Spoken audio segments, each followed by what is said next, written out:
Olá, infectos! Como é que vocês estão? Chegamos para mais um Papo Infectado, mais um Top ATB, para a gente poder entender de fato se dá ainda para usar o metronidazol na diarreia por Clostridioides difficile. Vem comigo que eu vou te explicar.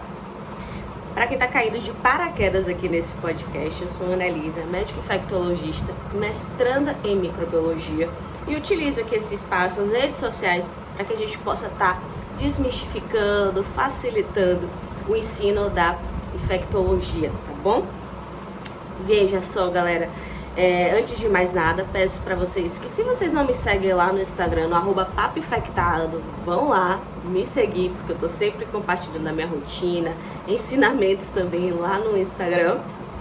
Vem projetos novos aí em 2023, então vai lá no Insta. Segue aqui a gente também, o nosso podcast na sua plataforma de áudio preferida, meu Spotify, mas que você ouvir, procura aí a gente Papo Infectado. Segue a gente e também eu tô lá no YouTube como Ana Elisa, médica infectologista. Vai ser um prazer aí ter você comigo nessa jornada. E, gente, hoje a gente vai conversar sobre o tratamento da colite pseudomembranosa ou da diarreia por Clostridioides difficile. O que acontece? É muito comum, principalmente em pacientes internados que fazem uso ali de antibiótico por um tempo, eles evoluírem com uma diarreia. E essa diarreia pode ser resultado de um desequilíbrio ali da flora intestinal, fazendo com que haja a infecção pela bactéria, uma bactéria gram-positiva anaeróbia, que é o Clostridioides difficile.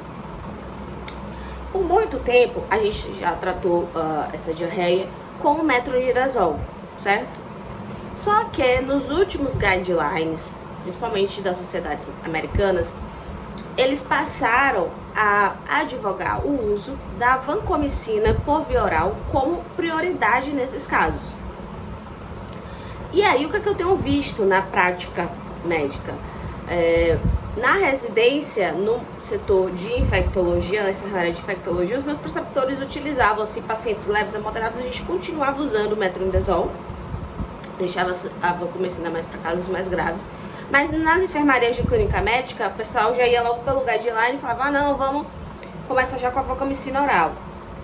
E agora, trabalhando como infecto, eu vejo também nos setores, quando a gente fala assim, o paciente está com uma diarreia por Clostridioide e tal leve, faz metronidazol, mas não vamos fazer a vanco, não sei o que. Então, por conta dos guidelines, se tem muito essa questão de menosprezar o metronidazol. E aí tem um artigo do ano de 2021, eu vou estar olhando aqui pra frente, onde está meu computador, que eu tô vendo o artigo, mas podem ficar tranquilos que eu sempre, disponibilizo aqui pra vocês na descrição, para que vocês também possam ter acesso ao artigo.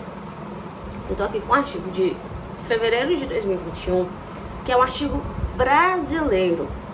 E esse artigo, ele fala pra gente quais são os fatores preditivos, os resultados prognósticos e a epidemiologia molecular dessas infecções por Clostridioides aqui no Brasil. Porque, gente, é importante a gente fazer algumas ponderações. Esses guidelines em que a vancomicina oral é indicada para todos os casos de colite pseudomembranosa não é brasileiro. Nós não temos um guideline brasileiro para isso. E a vancomicina oral não é disponibilizada aqui no Brasil. Lá eles conseguem super bem a vancomicina oral, a fidamoxina, que é outro antibiótico que pode ser utilizado no caso da colite pseudomembranosa, mas a gente não tem aqui. Então, tanto que, para vocês terem noção, aqui no Brasil, para usar a vancomicina oral, tem que pegar a ampola, que seria usada venosa, e diluir em água estéril para que o paciente possa beber. E é um gosto muito ruim, tá? Os pacientes que já tomaram já falaram que é muito ruim. E aí é interessante porque esse artigo, ele meio que dá um panorama pra gente da situação do Brasil e fala se dá ou não pra gente utilizar o metronidazol nos casos leves a moderados de pacientes com diarreia por Clostridioides aqui no Brasil, tá? Então tem a introdução, eu deixo aqui pra vocês fazerem a leitura depois, tá? Mas a gente já deu uma introduzida aqui. materiais e métodos, como é que é o desenho do estudo, né? Eles pegaram 5 hospitais, 2 hospitais de Fortaleza, 2 hospitais de São Paulo e 1 hospital do Paraná, né? Faltou aí hospital do Centro-Oeste, do Norte, mas foram 5 hospitais em que eles selecionaram pacientes com suspeita de diarreia por clostridiose. Então, se era um paciente que estava internado, você via que era infecção hospitalar, ou seja, mais de 3 dias após o internamento, o paciente começou com um quadro de diarreia mais de 3 vezes ao dia, ou fez uso, né, de algum antibiótico prévio, tem aí a possibilidade de ser uma diarreia por clostridiose, foi então incluído no estudo. E uma coisa bem bacana que eles fizeram é que eles conseguiram confirmar se era realmente o clostridiose, porque aqui vale também uma ressalva. Isso não é a realidade do Brasil, gente. A maioria dos hospitais onde eu fiz residência, onde eu trabalho agora, e eu acredito que pode ser a realidade de muita gente que está me ouvindo, vai fazer um diagnóstico para diarreia por clostridiose empírico, presuntivo, não vai conseguir confirmar. Por quê? Para conseguir confirmar esse diagnóstico, a gente precisa dosar as toxinas. Muitos hospitais não têm esses recursos. Também não tem como fazer cultura, o AGA não é fácil também, muitos hospitais não têm. Então, muitas vezes a gente pondera os fatores de risco, a clínica do paciente aí começa. Mas nesse estudo aqui não, eles conseguiram confirmar, eles fizeram a dosagem, eles detectaram se tinha as toxinas A e B produzidas pela bactéria, fizeram o PCR para ver se tinha na bactéria genes que produziam essas toxinas e ainda conseguiram culturar. Então eles conseguiram confirmar quem realmente tinha o clostridiose. E uma vez que fez a cultura, também fez o teste de suscetibilidade para saber se os antibióticos, se teria ali sensibilidade, enfim, foi confirmado no mal de Toffel.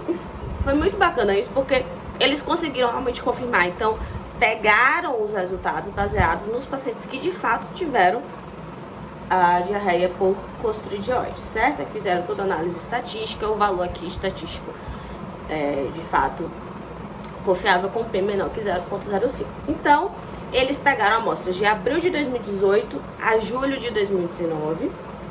Foram 381 pacientes, sendo que acabou que 23 amostras foram excluídas, algumas porque eram repetidas, 7 porque não tinha assim, dados suficientes dos pacientes, e aí no final mesmo ficou 377 amostras de 361 pacientes com suspeita de diarreia por clostridiose. E se confirmou nesses 361 pacientes, na verdade, eles confirmaram nas amostras, de 377 amostras, eles confirmaram 56 tinham clostridiose. Então, em 15%, eles confirmaram. E aí, tá bem interessante porque tem uma tabela, gente, mostrando quais são os dados que chamam a atenção, certo? Desses pacientes. A grande maioria tinha acima de 65 anos. Dos pacientes, né, do local de origem, a maioria foi dos 2 hospitais de São Paulo. De doenças em conjunto, né, de comorbidades, então tinha pacientes com hipertensão, foi até o que mais teve associado: hipertensão, diabetes, doença cardiovascular, doença renal, doença hematológica, doença neurológica, pacientes com relato de transplante de células tronco, pacientes com doença renal, com doença hepática. Hospitalização nos últimos 3 meses, teve um quantitativo grande também de pacientes. Teve um paciente só com HIV. E o uso prévio de antibiótico, isso aqui foi bem interessante, porque eles viram dos antibióticos que os pacientes usaram nos últimos 3 meses, quais foram que tinham relatado: ceftriaxone, meropenem, vancomicina, piperacillina, tazobactam, que é o Tazocin, trimetoprim, sulfametaxazol, trimetoprim, que é o Bactrim, ciprofloxacina e clindamicina. E assim, desses antibióticos usados previamente, tinha relato desses, mas o único, gente, o único que se mostrou com um P confiável menor que 0,05 foi o meropenem. Foi o meropenem, velho. Os demais tinham um P acima de 0,05. Então ficou aquela coisa assim de que de fato o que se mostrou realmente, estatisticamente relacionado para predispor a infecção por clostridioides foi o meropenem, tá? Outra coisa também que eles até destacam na discussão, uso de bomba de prótons e uso de probiótico. Não teve relevância estatística, e isso foi importante porque tem alguns estudos que querem relacionar o uso de bomba de prótons com a colite, e também tem estudos que querem fazer com que o uso de probiótico melhore a colite. Só que na verdade, assim, pelo estudo aqui, não teve evidência estatística. Então, não pelo estudo deles, não teve relação o uso de bomba de prótons predispor a colite e nem o uso do probiótico de fato melhorar a colite, tá? Bom, gente, então eu pincelei alguns resultados, mas vamos focar aqui na discussão. Na discussão, o que é que ele fala pra gente? Que, né, teve aí 15% das amostras positivas com clostridioide, e é bem definido na literatura alguns fatores de riscos para que de fato o paciente tenha colite pseudomembranosa. Pode ser idade avançada, uso prévio de antibiótico, hospitalização recente e comorbidades. Nesse estudo aqui, apesar da maioria dos pacientes terem sido idosos, não teve valor estatístico, certo? Da questão do antibiótico, apenas o meropenem, como eu falei para vocês, foi o que mostrou ter realmente relevância estatística para poder ser um fator de risco para colite pseudomembranosa, mas já adianto que na prática a gente não valoriza só meropenem. Se o paciente utiliza antibiótico prévio, ele pode ter durante, após o tratamento, ter diarreia por colite pseudomembranosa, né? É muito comum ter com clindamicina, beta-lactâmicos, quinolonas, tá? Mas aqui se mostrou que o meropenem foi o que realmente teve evidência estatística. Como eu tinha falado aqui para vocês, né, tem alguns estudos que relacionam o uso da bomba de prótons com a influência da colite, porque você ali diminuir a acidez estomacal pode predispor a proliferação da bactéria. Só que aqui a gente viu que não teve evidência estatística, então isso não é consenso na literatura. Tem alguns estudos que são a favor dessa teoria, tem outros que não. A mesma coisa em relação ao probiótico no tratamento.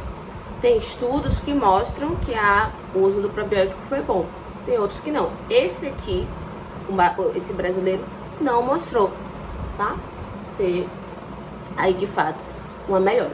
Agora sim, uma coisa que foi bem interessante que eles viram e que nunca tinha sido descrito é que os pacientes que tinham muco nas fezes e leucocitose com desvio à esquerda, inclusive um desvio assim acima de 20%, esses tinham a forte possibilidade de ter colite pseudomembranosa, ou, né, a diarreia por clostridioides. Então, tanto que assim, até uma coisa a mais, se você tá na prática clínica, tem um paciente que começou com quadro de diarreia, tá fazendo uso de antibiótico ou fez uso de antibiótico, sempre questione para o paciente se tem muco na diarreia e no leuco, fica de olho se tá aumentado o leuco, se tem desvio à esquerda, porque aí pode ser realmente colite pseudomembranosa, tá?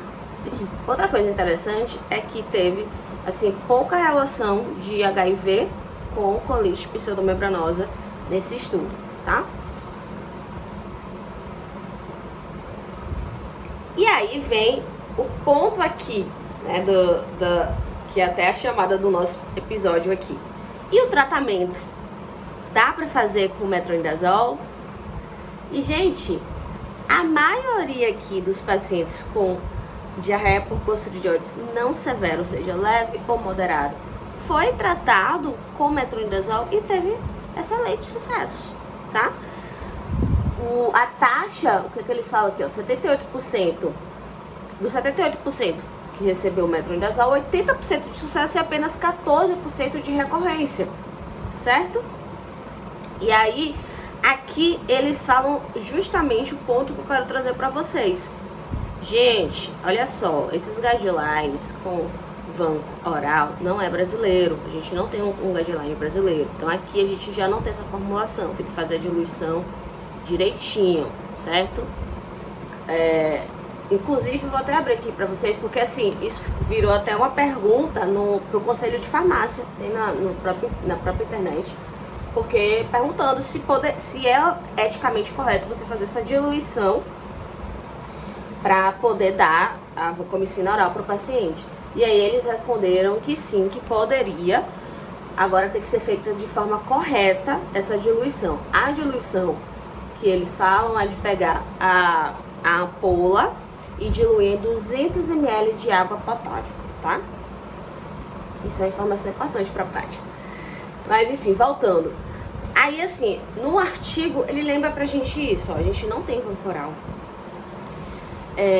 Nossos pacientes têm boa resposta e assim, vocês vão ver durante a leitura que as cepas, que eu não dei foco aqui, eles fazem toda uma genotipagem, então eles identificam quais são as cepas que nós temos aqui no Brasil.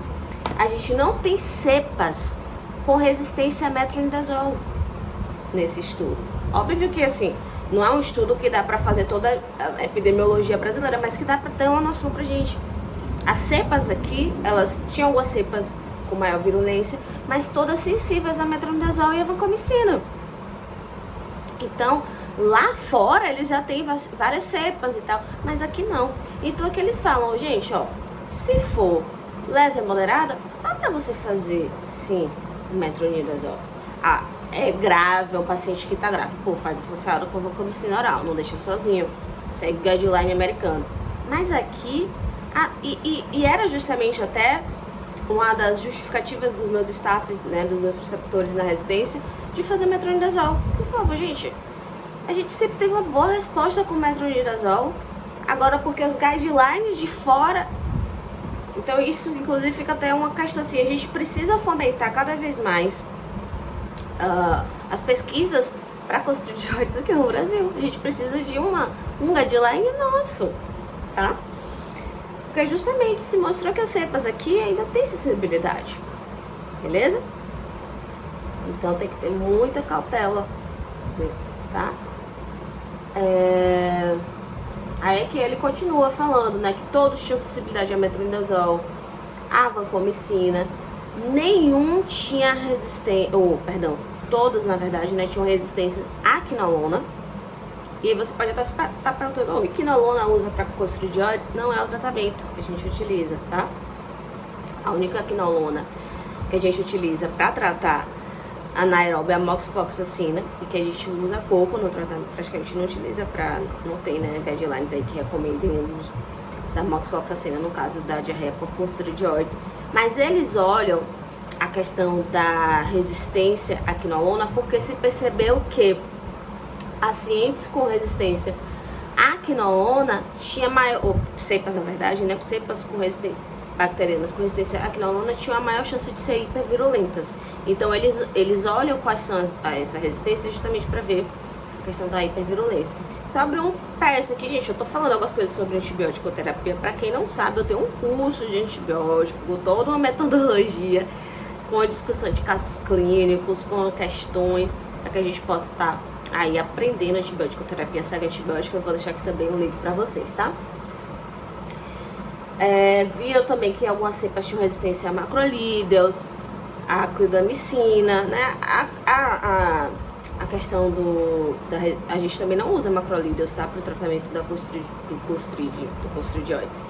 Mas como tem a questão do GNRMB que pode ter uma resistência induziva à clindamicina, isso tudo eu explico lá no curso, aí eles fazem, tá? E tinha algumas cepas que tinham realmente o gene de resistência a macrolídeos, clindamicina e streptogramina B, tá?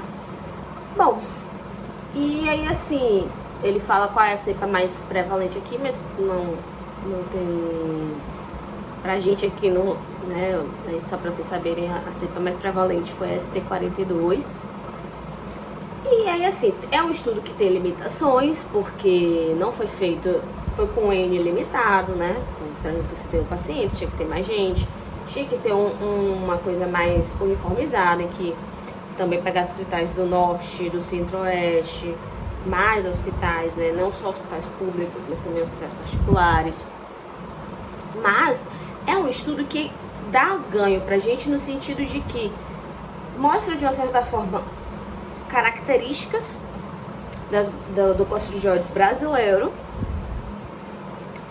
nos dá pistas de como a gente pode fazer o diagnóstico na prática, né? Não só com a dosagem das toxinas, mas também com o PCR ou com a cultura, apesar que a gente sabe que é mais difícil o acesso. E em relação ao tratamento, ele mostrou pra gente que nós não temos cepas com resistência ao metronidazol. Então, em casos leves a moderados, não tem problema você estar usando aí o metronidazol, tá? Então, eu acho que essa é a mensagem principal. Que óbvio que, assim, se você vai pra uma prova, eles vão estar se baseando nos guidelines. Aí nos guidelines você vai colocar vancomicina oral como primeira opção. Só que na vida real, na prática médica brasileira, inclusive, esse estudo ele respalda a gente até mais do que o guideline externo, um guideline americano, porque ele está dando a perspectiva aqui do Brasil, tá certo? Então, sim, para casos leves a moderados, dá pra gente utilizar. Agora, se é um paciente que está grave, que está com megacolon tóxico, que está com sepse, que está com desidratação por conta da diarreia, desvio, leucocitose absurda com desvio absurdo, aí você pode fazer associado o metronidazol com a vancomicina oral. Lembrando que a dose da vancomicina oral é de 125 miligramas pela via oral. Então você tem que fazer a ampola de 500 miligramas, você vai diluir em 200 ml de água destilada. E aí você vai ter que fazer uma regrinha de 3. Se 500 miligramas está em 200 ml, 125 vai estar em X. Aí em X é a quantidade de ml que você vai dar para o paciente ingerir, tá certo? Isso pode parecer bobagem, mas na prática a gente se pega pensando nessas coisas, né? Como é que o paciente vai tomar isso aqui, já que a gente não tem a formulação? É um uso totalmente off-label, tá bom? Então é isso. Fica aí a mensagem para vocês: não vilanizem o metronidazol na colite pseudomembranosa. Aqui no Brasil ainda dá para usar, tá certo? Em casos leves a moderados. Enfim, gente, gostei muito dessa discussão. Se você tem alguma coisa que você quer muito ver aqui no podcast, deixa aqui nos comentários, eu vou ter o maior prazer em trazer aqui para vocês. Me segue lá no @papofectado. Um beijão e a gente se vê no próximo papo.